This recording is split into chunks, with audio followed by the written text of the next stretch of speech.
Hai, bersama saya Cikgu Julaiha Ali, guru di SMK Undang Rembau Negeri Sembilan. Ini adalah video penerangan reka bentuk dan teknologi tingkatan 1, bab 2, pengurusan projek. Dalam video siri 1 ini, Cikgu hanya akan menerangkan tentang pengurusan projek reka bentuk.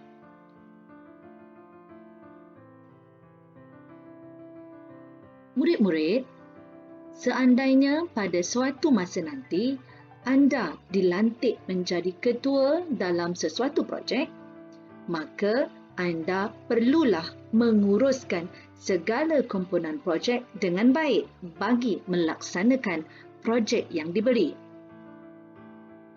Terdapat 3 komponen pengurusan projek iaitu skop kerja untuk melaksanakan projek,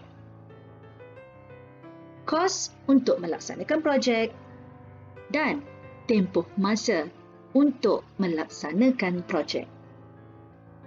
Pengetahuan tentang 3 komponen pengurusan projek ini adalah sangat penting supaya projek yang dilaksanakan nanti dapat memenuhi kehendak pelanggan dalam masa yang ditetapkan.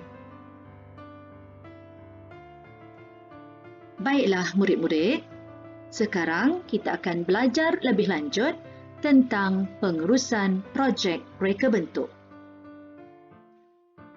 Pengurusan projek reka bentuk merupakan aktiviti kerja yang melibatkan 3 proses kerja iaitu skop kerja, tempoh masa dan kos projek.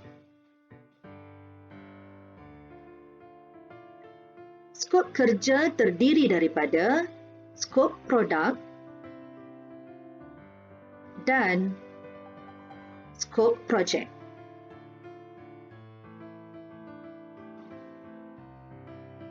Skop produk melibatkan kualiti, ciri dan fungsi reka bentuk yang dikehendaki.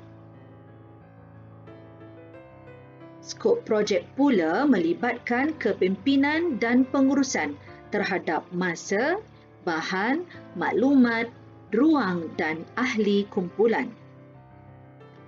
Ini bertujuan untuk mencapai objektif projek secara berkesan. Pengurus yang baik dapat mengawal sumber yang terhad secara cekap.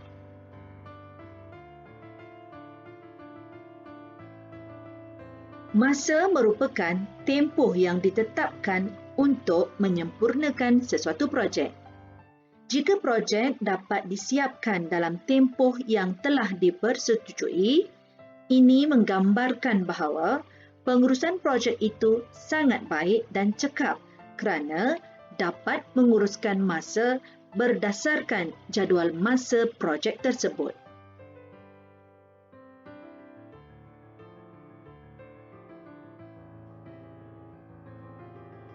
Kos projek melibatkan peruntukan kewangan bagi menjayakan projek. Peruntukan kewangan bermaksud urusan pembayaran upah, pembelian bahan, peralatan, sewaan, insurans dan perbelanjaan mengurus projek. Murid-murid, projek reka bentuk perlulah diurus dengan teliti dan cekap supaya projek yang dihasilkan nanti memenuhi kehendak pelanggan. Sebagai contoh,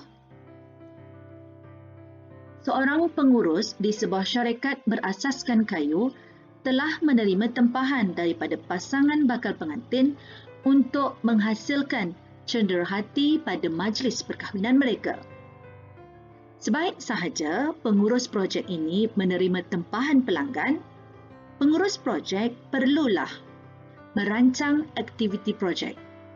Ia termasuklah proses pembelian bahan-bahan mentah, penentuan cara pembinaan dan kemasan, bilangan pekerja yang diperlukan dan lain-lain hal yang berkaitan tentang penghasilan produk.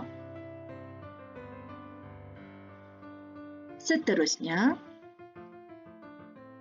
Pengurus projek perlulah menyediakan pelan atau lukisan reka bentuk produk sebagai cadangan kepada pelanggan. Pelan ini boleh dihasilkan oleh pereka bentuk produk dalam syarikat tersebut.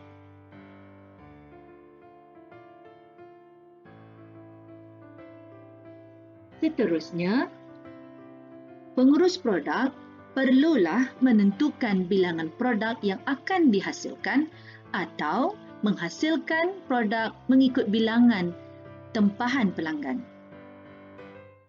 Seterusnya, pengurus projek perlulah mengawal selia sumber yang terhad.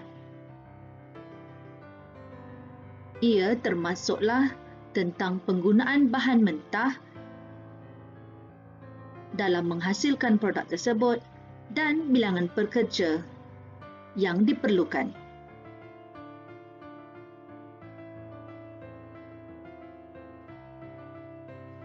Pengurus projek perlulah mengawal pelaksanaan projek reka bentuk ini dengan teliti dan cekap supaya produk yang dihasilkan dapat menepati kualiti dan masa yang ditetapkan oleh pelanggan.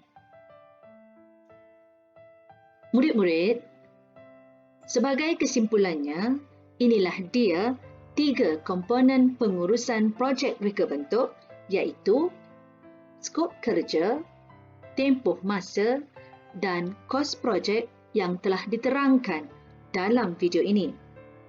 Pengetahuan tentang 3 komponen pengurusan projek ini adalah penting untuk memastikan projek atau produk yang dihasilkan memenuhi kehendak pelanggan.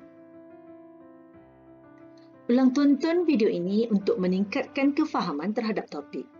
Jangan lupa untuk like, share dan subscribe channel Cikgu sebagai tanda sokongan kepada Cikgu. Hingga jumpa lagi.